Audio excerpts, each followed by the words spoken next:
Hello mga kabayan, good morning. Maaga pong gumising ngayon si Pinay Girl dahil magkakamping po ako ngayon. Kailangan maaga po akong makaalis dahil marami pa po akong gamit na kailangan i-prepared na para dalhin sa sulo camping. So excited na po talaga akong magsulo camping dito sa Amerika.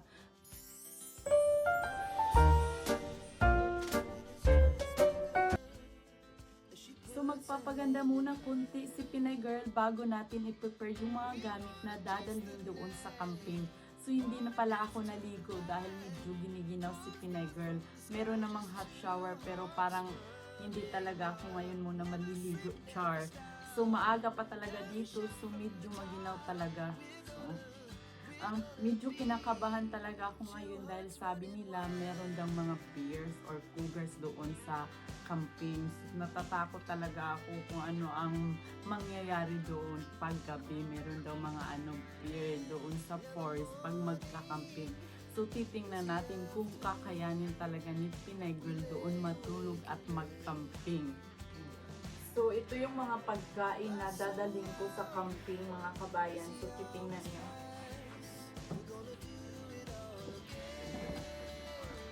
So ito yung color mga kabayan at dito ko ilalagay lahat ng mga pagkain na dadalhin ko sa sulo camping. So let's go!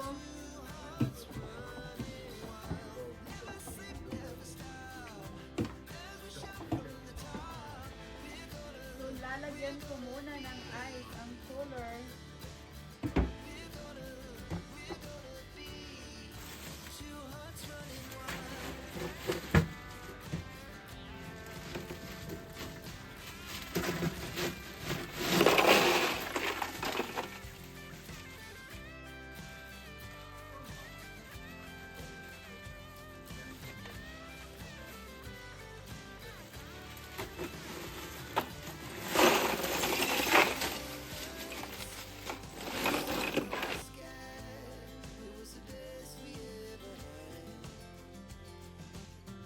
So ready na si Pinay Girl. Palabas na tayo ng bahay para makaalis na tayo papunta ng forest.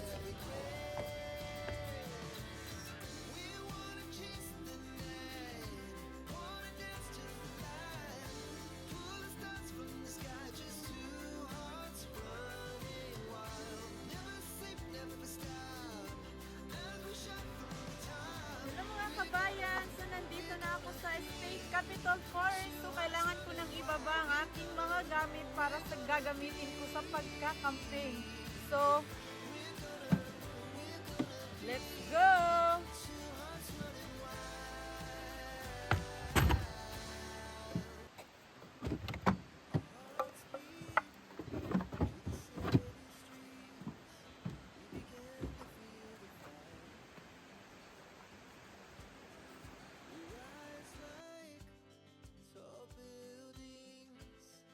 The chemicals that take us higher.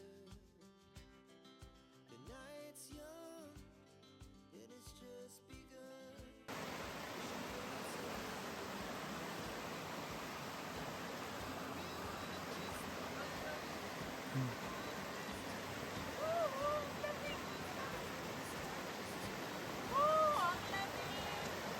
Oh my God, ang lapit ng tubig dito.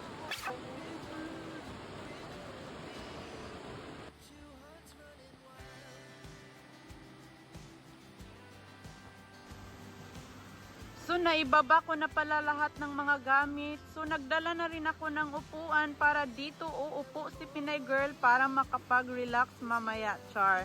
So nakuha ko na lahat ng mga gamit ko sa sasakyan. So nandun yung tent, nilagay ko muna dito saglit kasi napapagod na konti si Pinay Girl. So itra-transfer natin yan mamaya. So ito yung river, dito ako maghuhugas ng aking pagkain mamaya bago ko iluto. So wala na akong problema sa tubig dahil malapit kami sa river. Ang ganda talaga dito dahil malapit sa river, wala kang problemahin na tubig. Sobrang cold po talaga ng water dito. At dito rin ako magluluto mamaya sa aking pagkain para hindi tayo magugutom, 'di ba? So sobrang ganda talaga dito sa Capitol State Forest.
through the city streets, we began to feel the fire. We rise like tall buildings as the chemicals they take us higher. The night's young and it's just begun as she puts her hand in mine. We wanna chase the night, wanna dance to the light, pull the stars from the sky, just two hearts running wild. Never sleep, never stop, as we shout from the top. We're gonna be two hearts running wild.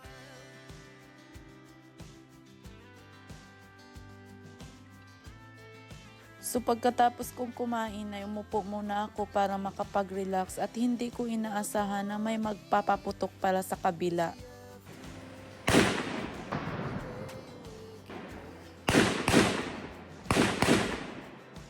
So loud as the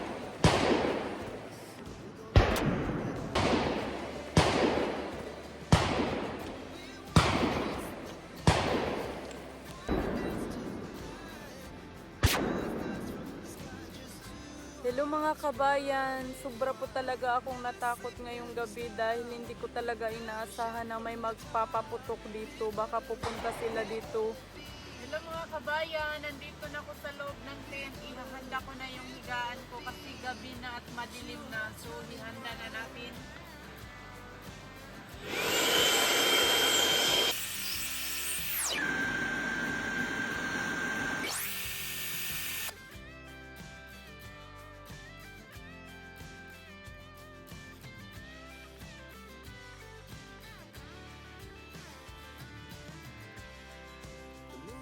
Hello mga kabayan, so nandito na ako sa loob ng tent katatapos ko lang ng higaan ko.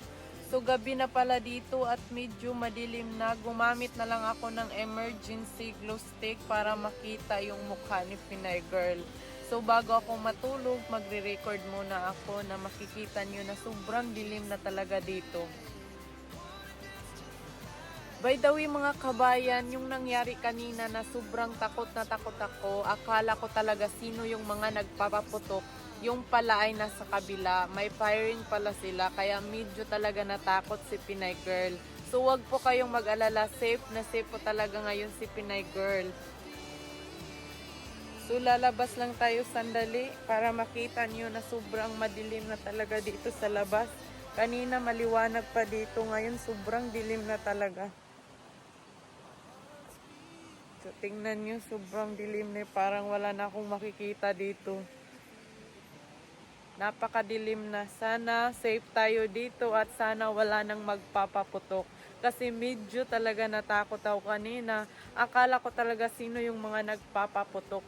Yun pala ay nasa kabila, may nag-firing pala. So bigla talaga akong naalarma at grabe talaga yung takot ko. Grabe. Sana safe talaga tayo dito ngayong gabi. Hello mga kabayan, kailangan kong mag-pack ngayon at kailangan kong uuwi dahil may tao na naman sa labas. Hindi ko alam kung sino sila, 1 AM na ngayong oras at nag-flashlight po siya sa tent ko. Ang sobrang takot po talaga ako dito. Kailangan ko pong ipack yung mga gamit ko at hindi ako dito pwedeng magpagabi dahil natatakot na ako, may tao sa labas. Naririnig ko yung sasakyan na bumaba sila at nag-flashlight sa aking tent. Natatakot po talaga ako dito.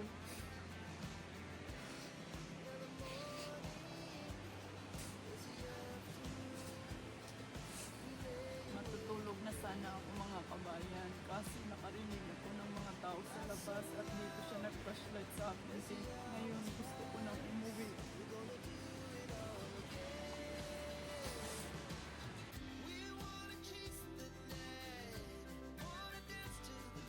So kahit madilim na, ay dali-dali ko pa rin tinanggal yung tint ko at para makaalis na dahil hindi ko talaga alam ang nararamdaman ko ngayon.